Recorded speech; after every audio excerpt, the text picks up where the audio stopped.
안녕하세요. 한 주간 동안 잘 지내셨나요?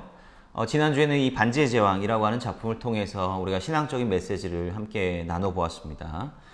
이번 주 오늘 함께 나눌 그 작품은요, 스크루테이프의 편지라고 하는 작품입니다.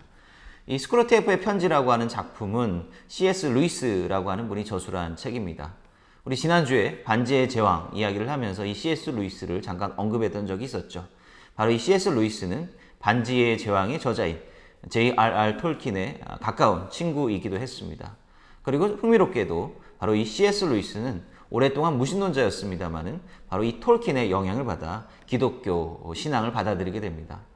그리고 이 C.S. 루이스는 기독교 신앙을 받아들인 이후에 오히려 이 톨킨보다도 더 열심히 기독교에 관한 많은 저술들을 펴내게 됩니다.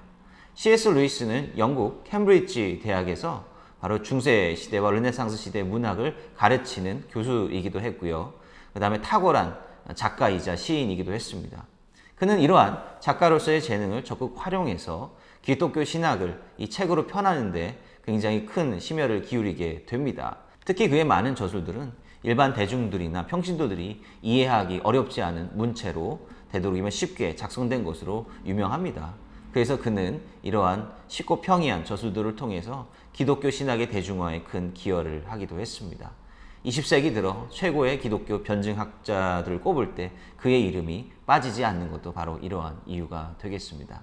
그는 특별히 나니아 연대기라고 하는 그런 판타지 소설을 저술을 하기도 했습니다. 이 판타지 소설은 비기독교인들에게도 널리 읽혀졌던 흥미로운 책인데요. 이 책은 판타지 소설의 장르를 띠고 있지만 그 안에는 기독교 신학의 정수가 담겨져 있습니다.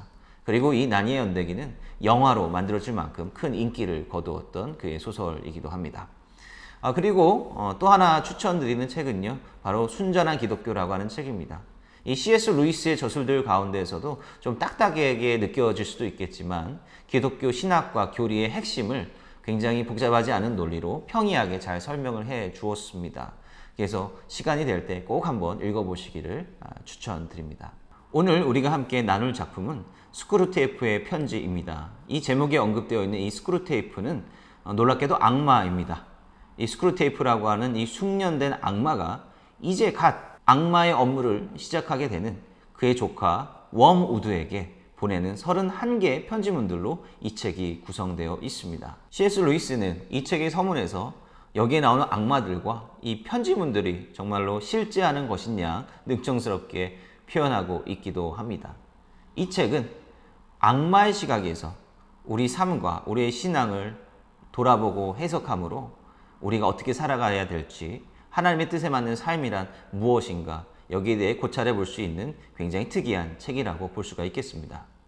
이 편지문들에서 스크루테이프와 웜우드 외에 자주 등장하는 또 다른 등장인물들이 있습니다. 그 가운데 하나가 바로 환자입니다. 이 환자는 악마들이 관리하는 인간을 의미합니다. 이들의 입장에서 인간은 악마 자신들의 뜻대로 살아가지 못하고 있는 반드시 치유되어야 하는 대상인 셈입니다. 그리고 이런 인간을 교묘하게 유혹하는 존재가 있는데 바로 원수입니다. 여기서 언급되는 원수는 예수 그리스도입니다. 악마들의 중요한 의미가 바로 자신들의 원수인 예수 그리스도로부터 환자들을 멀리 떼어놓는 일입니다. C.S. 루이스는 바로 이 반어적이고 이 풍자적인 비유들을 통해서 우리들의 죄가 무엇인지, 그리고 우리가 어떻게 신앙을 잘 지켜낼 수 있는지 이것들을 재미있게 잘 설명해 내고 있습니다. 첫 번째 편지에서 스크루테이프는 그의 조카 웜우드에게 인간의 이성을 깨우는 것이 얼마나 위험한 것인지를 설명하고 있습니다. 우리가 흔히 신앙이라고 하면 이성과 논리와 반대되는 개념이라고 생각할 수 있습니다.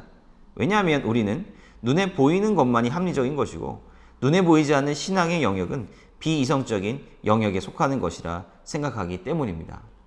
그런데 이 편지에 따르면 정반대입니다.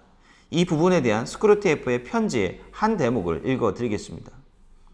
아무튼 논증이라는 행위는 잠자고 있는 환자의 이성을 흔들어 깨우는 거나 다름없는 짓이야.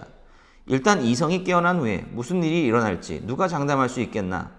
그때그때 드는 생각들이야 어떻게든 그 흐름을 비틀어서 우리에게 유리하게 끌어올 수 있지만 내 환자는 그런 사고의 과정을 통해 찰나적인 감각적 경험의 흐름에서 눈을 돌려 보편적인 주제에 관심을 기울이는 치명적인 버릇을 들이게 될 게다. 그러니 너는 무슨 일이 있어도 그의 시선을 감각적 경험의 흐름에 붙들어 두어야 해. 그것이야말로 실제의 삶이라고 믿도록 가르치되 실제가 무슨 뜻인지는 절대 묻지 못하게 하거라. 다시 말하면 스크루테이프는 인간들로 하여금 자신들의 눈앞에 벌어지는 일에 급급하게 만들고 거기에 집착하게 만들라라고 하는 것입니다. 인간이 이성을 깨친다라고 하는 것은 보다 더 근본적이고 중요한 일들을 생각하게 한다라고 하는 것이죠. 즉, 나는 어떤 존재인가? 내가 살아가는 목적은 무엇인가? 이 세상은 어떤 힘에 의해서 이끌어져 가고 있는가? 이런 근본적인 질문을 하다 보면 인간은 언젠가 하나님과 예수 그리스도를 만날 수밖에 없다라고 하는 것입니다. 이성은 인간과 다른 피조물들을 구분짓는 굉장히 중요한 인간의 고유의 속성입니다. 성경은 바로 이 인간의 이성을 하나님의 속성이라고, 하나님의 형상이라고 표현하고 있습니다. 그런데 세상이 말하고 있는 이성, 합리성은 전혀 다른 방식입니다. 세상은 철저하게 눈에 보이는 인간이 감각기관을 통해서 받아들일 수 있는 그 부분에 한정된 이성과 합리성을 강조하고 있습니다. 그리고 거기에서 벗어난 생각이나 사고를 하는 사람들을 비이성적이고 비합리적인 사람들이라고 이야기를 하죠. 그러나 우리가 감각적으로 받아들일 수 있는 이 세상의 모습이 전부일까요? 과학으로 모든 것을 밝혀낼 수 있을까요? 우리의 과학이 아무리 발달한다 할지라도요, 우리가 이 세상의 모든 눈에 보이는 것을 다 파악했다 할지라도 우리가 모르는 영역은 여전히 존재합니다.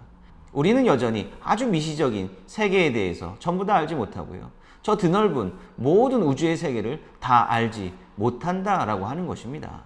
그리고 또한 우리의 존재 목적과 우리가 이 세상에서 살아가는 목적이 무엇인지 이 과학이 모든 것을 설명해 줄 수가 없다라고 하는 것입니다. 진정한 의미에서 이성을 깨친다라고 하는 것, 그것은 과학적 사고방식이 우리에게 가르쳐주는 저 너머의 것을 탐구하고 생각한다라고 하는 것을 말하는 것이고, 이것이 이 편지문에 나오는 악마 스크루테이프가 그토록이나 경계하는 것입니다. 대표적인 과학 철학자 리차드 도킨스는 이기적 유전자라는 책을 통해서 자신이 생각하는 인간론을 이렇게 설명하고 있습니다. 인간은 유전자의 꼭두각시일 뿐이며 세상에 존재하는 모든 생명체들은 유전자에 의해서 창조된 기계이다. 왜 리차드 도킨스는 이러한 아주 극단적인 결론을 내린 것일까요? 왜 그에게 있어 인간은 유전자 프로그램에 의해서 작동되는 기계에 불과한 것일까요? 그의 과학적 사고방식이 우리의 눈에 보이는 이 세상에 제한되어 있기 때문에 그렇습니다. 우리가 이 유기적으로 돌아가는 이 세상의 관점에서만 우리 자신을 바라본다면 우리는 영혼이 있는 존재도 아니고요, 우리는 영원한 삶이 허락된 그런 존재도 아닙니다. 그저 우리에게 주어진 삶을 살다가 그렇게 죽어가는 존재에 불과하는 것이고, 우리가 이 세상 가운데 남길 수 있는 것이라고는 우리의 DNA, 즉 유전자밖에 없기 때문입니다. 여러분은 여러분 자신에 대해서 어떻게 생각하십니까? 여러분은 하나님의 형상으로 만들어진 존재입니까? 아니면 유전자라고 하는 프로그램에 의해서 작동되는 하나의 기계적인 존재일 뿐입니다. 과학은 이 세상의 모든 것을 다 밝혀낼 수 있다라고 자부합니다. 그러나 그 과학적 사고방식의 결과가 결국은 유한하기에 짝이 없는 기계에 불과한 인간관을 만들어내었습니다. 그러나 우리가 이러한 지적 허영심과 교만함에서 벗어나 연약한 존재이고 이 세상에 대해서 다 알 수 없는 존재라고 하는 것을 인정하고 깨닫기 시작할 때 우리의 참된 이성은 하나님을 찾게 될 것입니다. 여러분은 기계적인 인간으로 남기 원하십니까? 아니면 진정한 하나님의 형상으로 남길 원하십니까? 우리가 한번 고민하고 생각해 봤으면 좋겠습니다. 이외에도 이 스크루테이프의 편지라고 하는 이 책은 우리의 다양한 신앙적인 영역과 삶에 대해서 많은 교훈들을 전달해 주고 있습니다. 그렇게 분량이 많은 책은 아닌데요, 여러분들 시간 나실 때 꼭 한번 읽어보시기를 권해드립니다. 오늘 우리가 함께 나눈 이 메시지를 기억하면서 기도하겠습니다. 하나님 아버지, 오늘 우리가 참된 이성의 의미가 무엇인지 생각해 보았습니다. 눈앞에 나타나는 현상이 전부가 아님을 깨닫게 해주시고 우리가 한없이 연약하고 작은 존재임을 알게 하여 주옵소서.